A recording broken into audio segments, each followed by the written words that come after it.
particularly the saving of things that are wild. And I spent my career as a biologist trying to save the world from the destruction by our own species. And I see archaeology through the eyes of a biologist.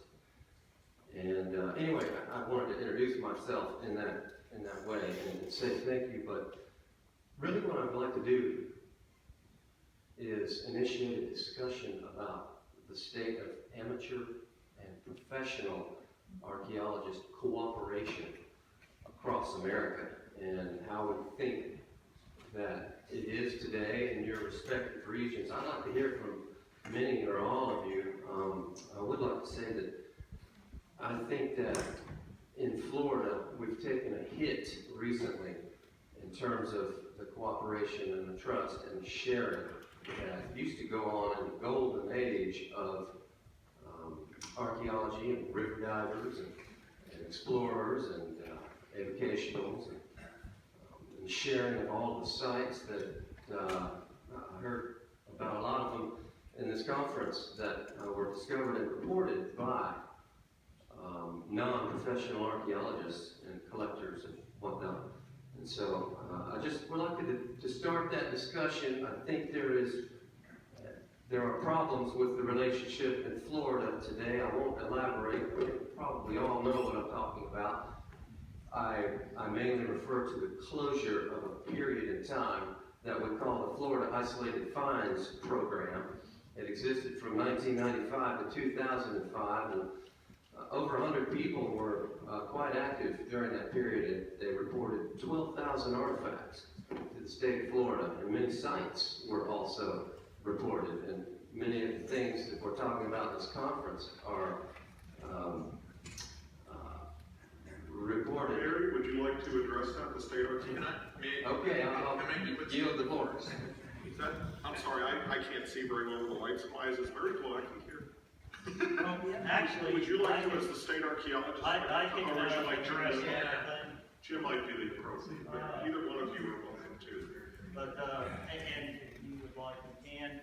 I see it, what the major problem really is the difference between who I knew as Ben Waller, who I knew as Don Servasi, who I know as you, Brian, and an out-of-control antiquity market. And how do you separate these two? Because the real problem is that Florida used to be one of the smallest nations in the United States, and now it's the third most populated state in Florida. The pressures on the resources have just increased exponentially, and there's just too many of these antiquity guys out there that would sell anything for a buck. And that's the problem. How do you separate the good guys from the guys that would sell it all? And I don't know what that answer is. I'd like to back up what Jim just said, because that's really what the change is. The people that were in the rivers first, and you and your brother are in that cadre, were interested in where the artifacts came from, what the meaning was behind the artifacts, the story, and so on and so forth. And that's why that cooperation worked really well. It still could with collectors that have collections from those days.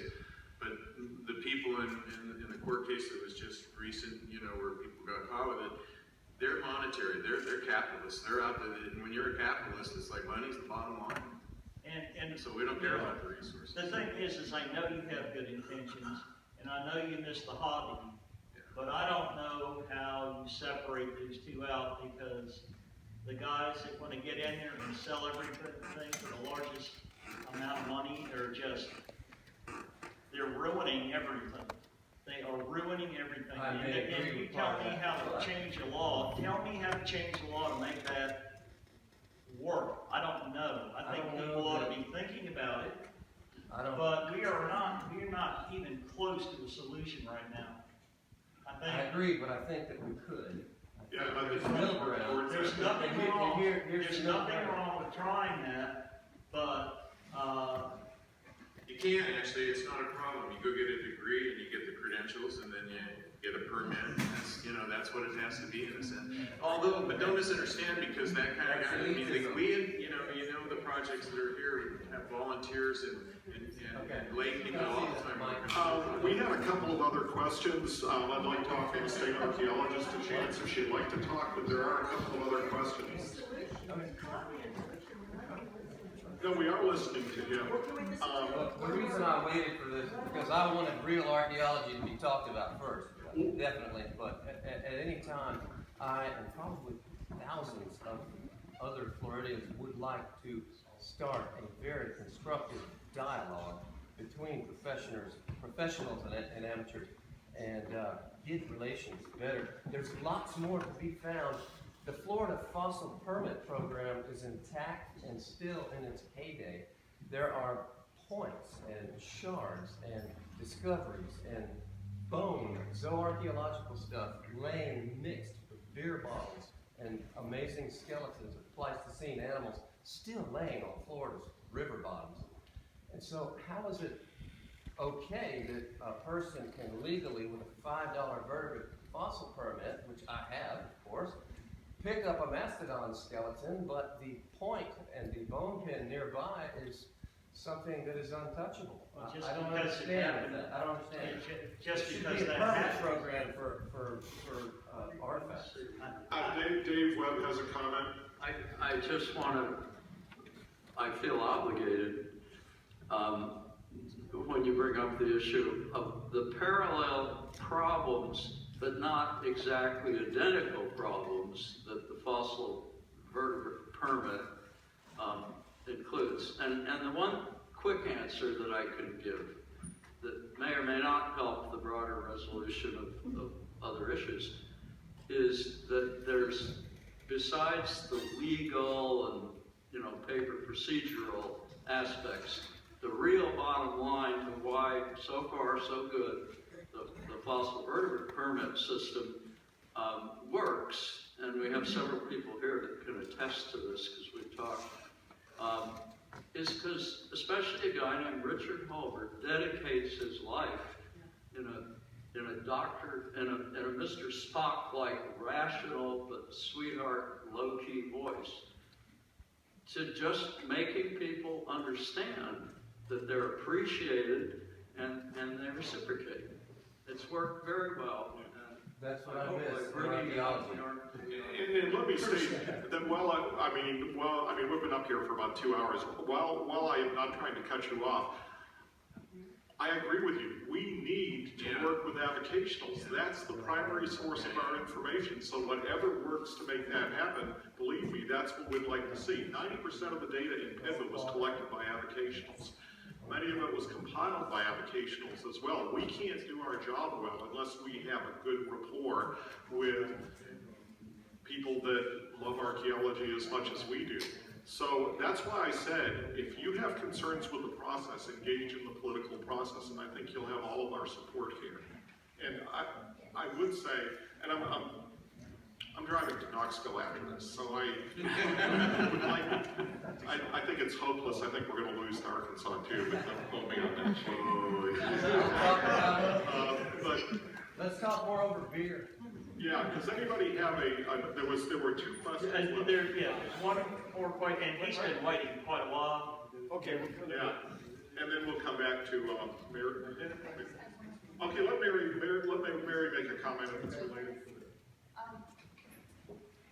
If you don't know me, I'm Mary Glowacki. I'm the state archaeologist, and I would just like to make a comment regarding what Ryan has said to us. And as far as the state was concerned, the program did not work, our isolated finds program. The large majority of people who were participating, the large majority, Ryan, were not following the rules. We had no control over what was an isolated find and what wasn't.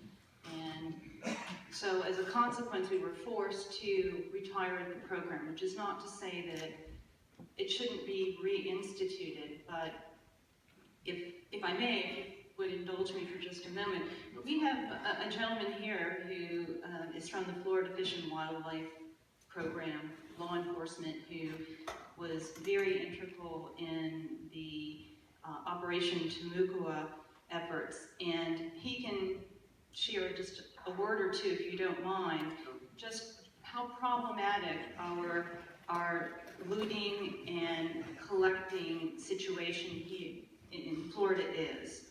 If I may, Curtis Brown, you can introduce your title and your role. Thanks, Mary.